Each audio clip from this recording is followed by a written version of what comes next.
El siguiente programa es apto para mayores de 18 años.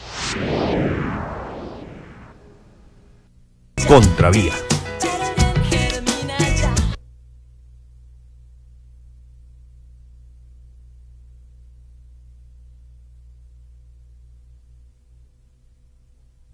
Contravía.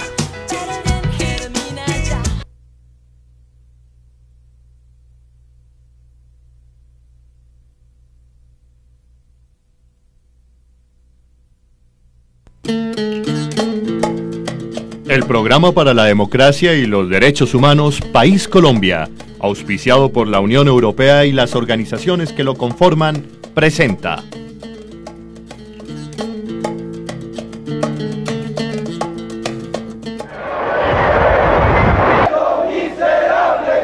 El área andina es hoy el punto más crítico de toda América Latina y Colombia es quizás el problema que más llama la atención, pero no el único.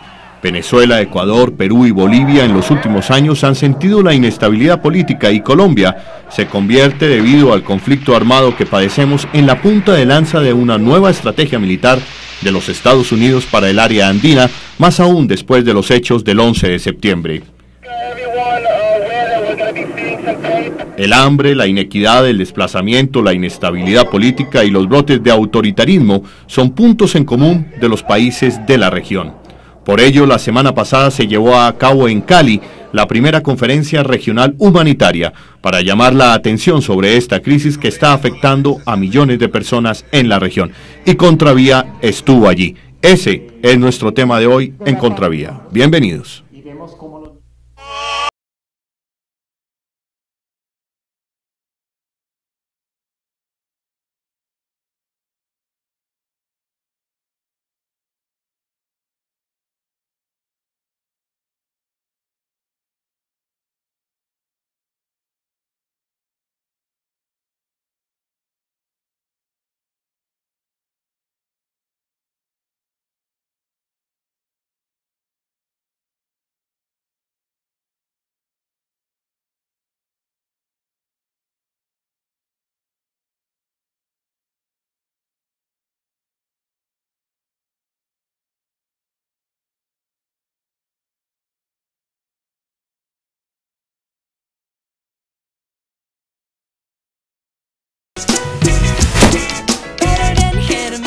Contravía.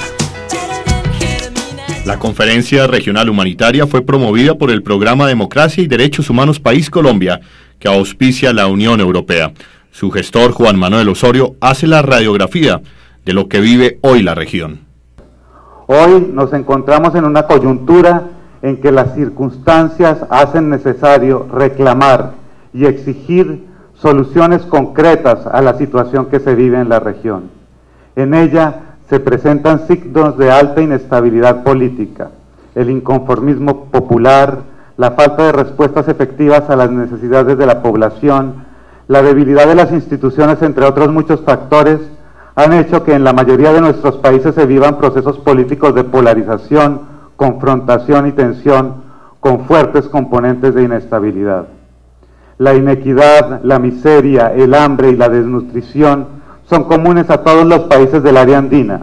La discriminación a nuestros ancestros, los indígenas, a los afrodescendientes, a las mujeres y la falta de tolerancia con la diferencia marcan una región en donde las mayorías son frecuentemente discriminadas. América Latina es el campeón de la inequidad. No se encuentra una inequidad parecida en ninguna parte. Y en América Latina, los países andinos están en la punta y Colombia muy enfrente. Algo no funciona acá. Las dos grandes familias más ricas de Colombia, y estas no las voy a nombrar, ustedes la deben saber, conocer muy bien, están por el puesto 400 en la revista Forbes. Y a pesar de eso, existe una inequidad incomparablemente mayor que en Turquía. Entonces algo no funciona. O sea, que no estamos hablando del señor Bill Gates y sus 60.000 millones comparado a lo que usted y yo ganamos cada mes. Estamos hablando de cosas más pequeñas, que son más accesibles a la comprensión.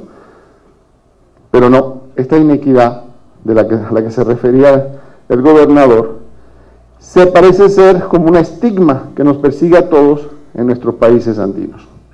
Entonces, si no resolvemos lo que tenemos en común, esa pobreza, esa inequidad, y con esa pobreza la marginalización y la violencia. Ese es el cuadro de la región andina. A la conferencia llegaron delegados de las organizaciones no gubernamentales en derechos humanos más importantes de Bolivia, Ecuador, Perú y Venezuela, y por supuesto Colombia. También se hizo presente el jefe de la delegación de la Unión Europea en Colombia, Adrianos Kotzenhuchter, y el coordinador humanitario de Naciones Unidas en Colombia, Alfredo Vicci, al igual que el representante de la ACNUR en nuestro país, Roberto Meyer. Pero, ¿qué persigue la primera conferencia humanitaria andina? En esta conferencia hemos buscado analizar la situación humanitaria en el área andina y la incidencia que tiene el conflicto colombiano en el país, en las fronteras, en los países vecinos y en la región en general. Y bajo ese diagnóstico proponer un plan, una agenda humanitaria andina en el que las organizaciones de la sociedad civil colombiana de la región, junto con las organizaciones internacionales que están realizando el trabajo humanitario en la zona y con gobiernos locales, departamentales y por qué no nacionales, podamos conformar una estrategia que dé soluciones efectivas a la situación humanitaria. Y es que son muchos los análisis que califican a la guerra interna de Colombia como una amenaza regional, y por eso mismo se dice que el conflicto colombiano no es solo de los colombianos, sino también de los países vecinos.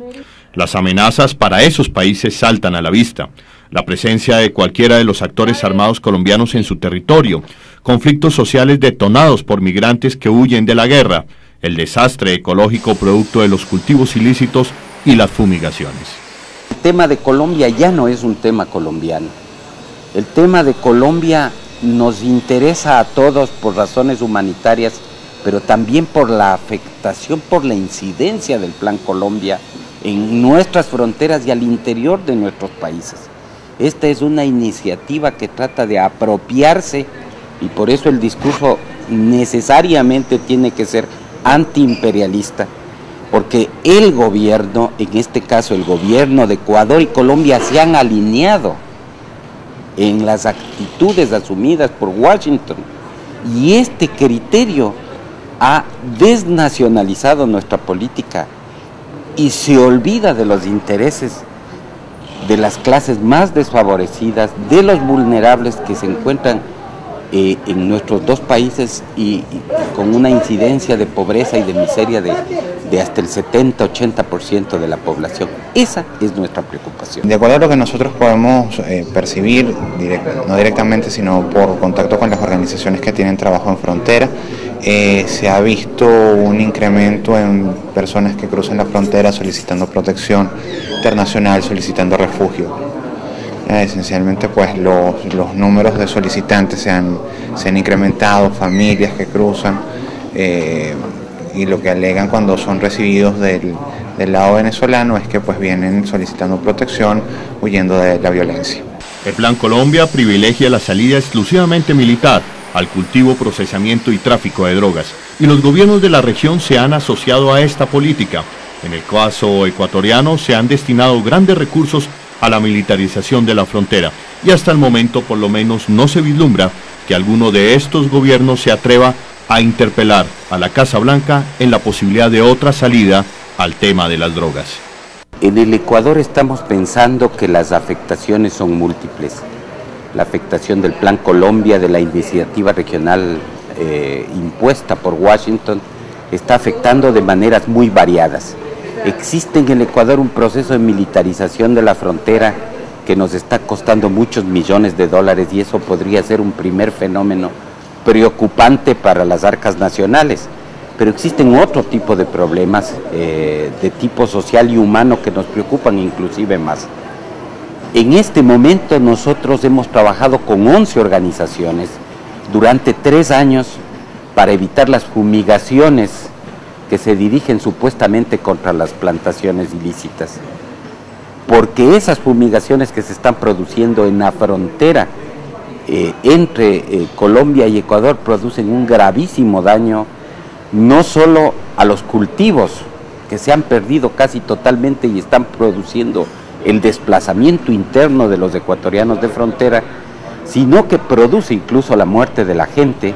Existen daños genéticos, existe perspectiva de un daño mayor, mientras que las comisiones técnicas de Colombia insisten de manera irracional en que no produce daños el uso del glifosato, al extremo que hay una persona, un doctor supuestamente de Colombia, que está diciendo que hay que tomarse 20 litros de glifosato para que exista algún daño leve en las personas. Y esto es un error profundo. Existen estudios e investigaciones que se han trabajado con extrema seriedad y Colombia debe dar otros pasos respecto de este problema grave que se está produciendo en la frontera. Y por el otro lado, lo que es extremadamente preocupante, sobre todo para las organizaciones de derechos humanos, es esta forma de movilidad social que se está produciendo, que va enriqueciéndose, que va agrandándose y que va produciendo un fenómeno grave a nivel del Ecuador. Por lo menos en dos sentidos: el porcentaje de gente que llega, se habla de 27.000 solicitantes de refugio, pero igualmente se debe hablar de un centenar de miles de colombianos que se encuentran, que han sido desplazados por las situaciones de violencia. Yo les entiendo también como refugiados, por más que no exista ni la solicitud ni el reconocimiento del Ecuador. Esa gente y ese problema social y humano es el que más nos debe preocupar a colombianos y ecuatorianos. No puede ser que esa gente se encuentre en situación de desamparo y no tenga las menores posibilidades de una instalación, de unas respuestas humanitarias a las cuales estamos llamando a la comunidad internacional también, para que ofrezca sus medios, haga un trabajo cada vez más serio y comprometido en favor de esa gente. En la frontera con Perú, el desplazamiento de colombianos es menor que en Ecuador o Venezuela, pero no deja de ser grave. Y también se detecta cómo la persecución a los cultivos ilícitos en Colombia ha generado que estas plantaciones reaparezcan en el Perú, es decir, se trasladen a medida que son combatidos. Y lo tercero es el efecto político, ¿no? Es decir, cómo en la región va ganando otra vez un discurso de mano dura, un discurso en el cual las Fuerzas Armadas tienen un rol fundamental en el aseguramiento del orden interno, que era un tema en el cual más bien habíamos avanzado en algo, en particular en el caso de Perú, luego de la etapa de Fujimori y Montesinos, en la cual hubo toda una reflexión y un retroceso de esta posición de que las Fuerzas Armadas se hicieran cargo de la seguridad interna, que en un orden democrático debe estar a cargo de la Policía Nacional. Creo que hay también una influencia importante del conflicto colombiano en general en la región, de volver tendencias que tienden a volver a darle responsabilidades peligrosas, riesgosas a las Fuerzas Armadas en el control del orden interno. Si bien es cierto, el conflicto colombiano se expande más allá de nuestras fronteras, también es cierto que la región andina padece los mismos problemas: narcotráfico, la inserción o no en el TLC, entre otros, y por ello la solución se debe buscar en conjunto. La situación colombiana no es muy diferente de la situación de los países vecinos, de la región andina en particular, porque nos afectan los mismos problemas. Nos afecta el problema, la política antidrogas, o lo que la política norteamericana llama guerra contra las drogas. Nos afecta el Tratado de Libre Comercio, que afecta de la misma forma los países andinos, los países latinoamericanos. Nos afecta la pobreza de esta región, nos afecta una democracia débil que tiene como soporte la inequidad existente en la región y la pobreza. Es decir, tenemos problemas muy comunes en la región andina y tiene una cosa particular el conflicto colombiano, que tiene que ver con el conflicto armado, el que en el país, ligado a la lucha, pues a las diversas causas sociales que ha tenido el conflicto armado y que ya unos 40 años en Colombia, se articule también con el narcotráfico en la región. Entonces, creo que ahí hay un factor común que requiere de un tratamiento común en la región andina. La conferencia, como los testimonios, dejan claro que el conflicto colombiano está generando una crisis humanitaria en la región, que es urgente buscarle una salida negociada y que tal vez la puerta de entrada sea el lograr acuerdos humanitarios. Sin embargo, el primer escollo es la negación insistente por parte del gobierno Uribe de la existencia de un conflicto armado en Colombia. Yo creo que es imposible para el gobierno mantenerlo. Entre otras cosas porque el gobierno ha cifrado buena parte de su éxito, de su política de seguridad democrática, en los éxitos militares que ha tenido en el proceso. Entonces no se entendería que fuera tan importante tener triunfos y avances en el tema armado si no hay un conflicto armado. Es un contrasentido. A mí me parece que es fundamental el reconocimiento que hagamos los colombianos, la sociedad civil, las distintas instancias del Estado, de la existencia de un conflicto en Colombia y más aún del recrudecimiento de ese conflicto y de la degradación del mismo. El conflicto ha continuado su marcha, indudablemente que el Estado ha hecho muchas acciones, pero el conflicto no ha desaparecido.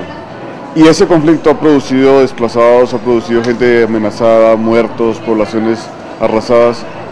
Sobre esa base es la urgencia de insistir en una solución pronta, en una solución política de ese conflicto que vive el país. Y eso son cosas absurdas del presidente, que no hay conflicto, pero fíjense cómo ha desconcertado a mucha gente con esa idea.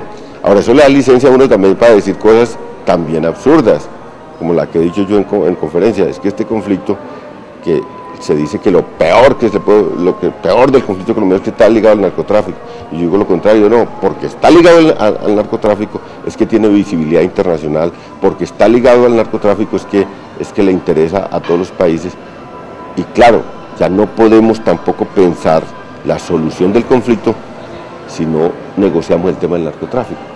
Lo está haciendo Uribe porque está negociando con narcotraficantes puros y con las autodefensas, los tiene sentados en una mesa. Y lo va a tener que hacer con las FARC, y lo va a tener que hacer con el ELN, a vuelta de unos años que se demuestre que es ineficaz la guerra, que no solo es muy dolorosa, sino que es ineficaz militarmente, porque los avances son muy pocos, los gastos muchos, y la inversión no la aguanta el país. 4.000 millones de dólares por año, más 700 de los gringos, no lo aguanta nadie durante varios años. Eso va a saquear todas las finanzas públicas, eso va a derivar todo el dinero a ese conflicto, y eso va a agotar el país. Este conflicto hay que negociarlo, no nos cansaremos de decir eso. Así la mayoría del país en este momento esté por la guerra, porque somos una minoría, tenemos que aceptar los que decimos que hay que buscarle una salida negociada. La salida negociada o solución a la crisis humanitaria comienza por lograr acuerdos. A propósito de ello, las FARC acaban de presentar una propuesta para crear una zona de seguridad que les sirva para llevar a cabo un encuentro con el gobierno nacional cara a cara. Este puede ser el comienzo de un primer acuerdo humanitario en opinión de algunos analistas. A propósito de ello, opina el ex canciller Augusto Ramírez Ocampo. Porque realmente las FARC ha insistido en que necesita un cara a cara con el gobierno. El gobierno ha cumplido una parte del propósito porque ha designado ya formalmente al alto comisionado para la paz para hacer la negociación del intercambio humanitario.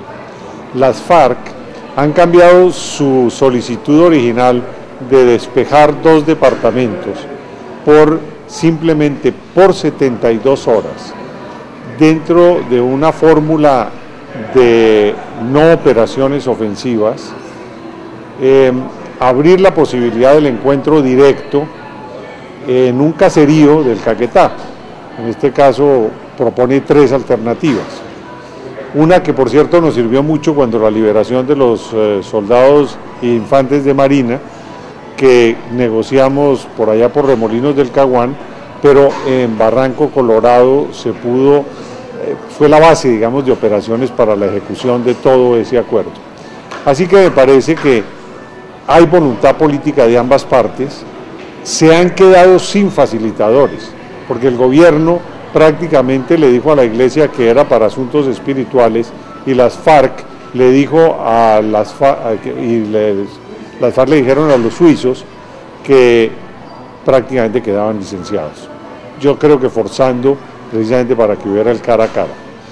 Entonces, pues fuera todo el mundo, ya en este momento están los que tienen que estar, que son el gobierno y las FARC, y con esa decisión y esa voluntad estoy seguro de que en el momento en que se reúnan seguramente se encuentra una fórmula de solución. Pero de todos modos es muy importante porque si se hace el intercambio humanitario yo creo que esa es la vía de entrada al acuerdo humanitario, a un acuerdo en donde podamos, por ejemplo, sacar a la sociedad civil realmente del conflicto armado, evitar delitos de lesa humanidad, etc. Y adicionalmente, usted sabe que nosotros desde la Comisión de Conciliación Nacional, y yo en particular he sostenido desde hace muchos años que la puerta de entrada a la paz son los acuerdos humanitarios.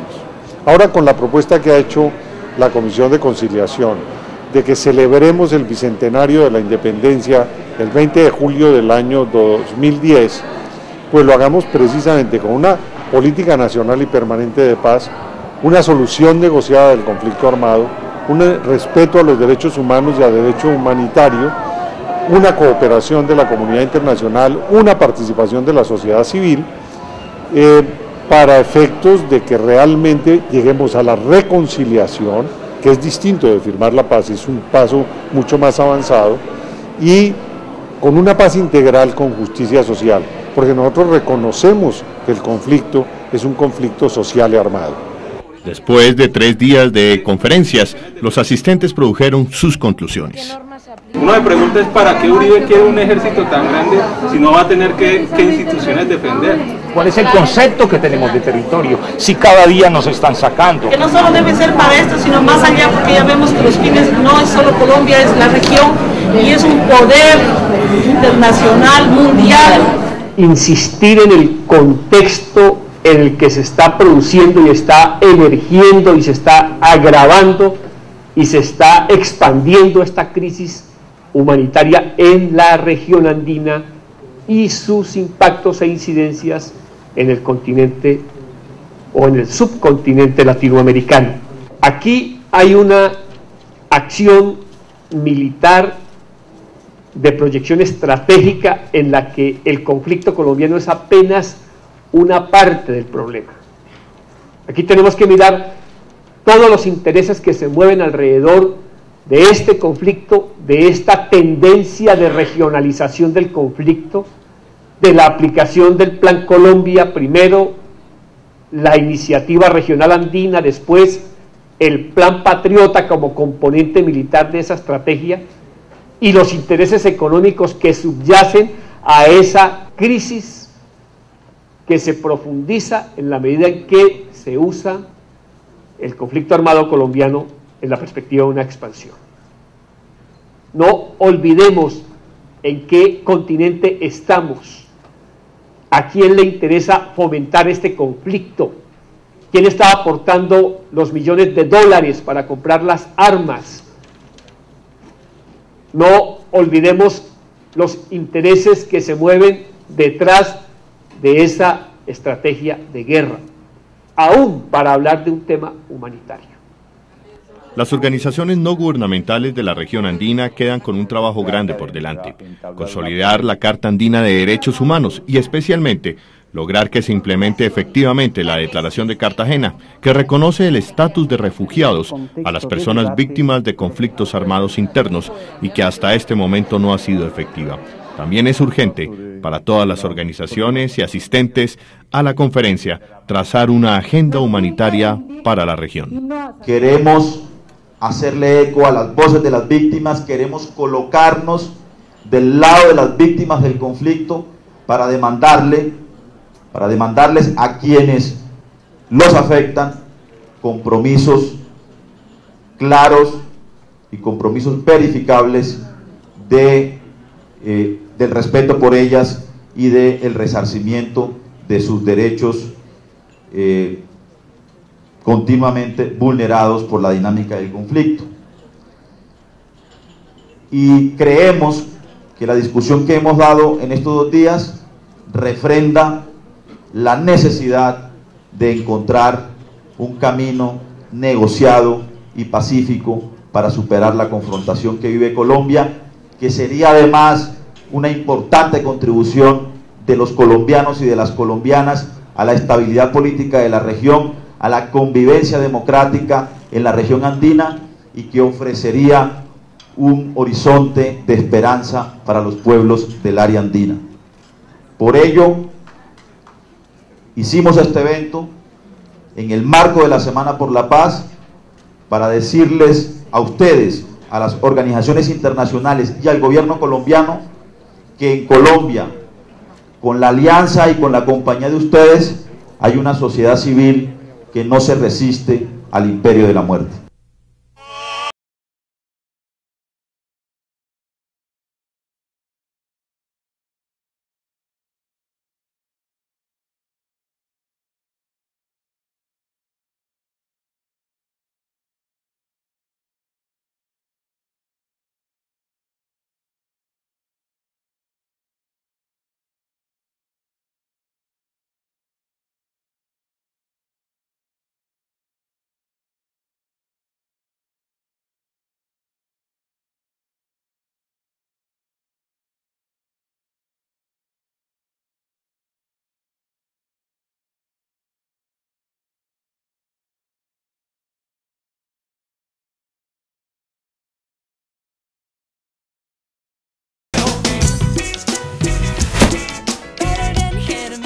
Contravía.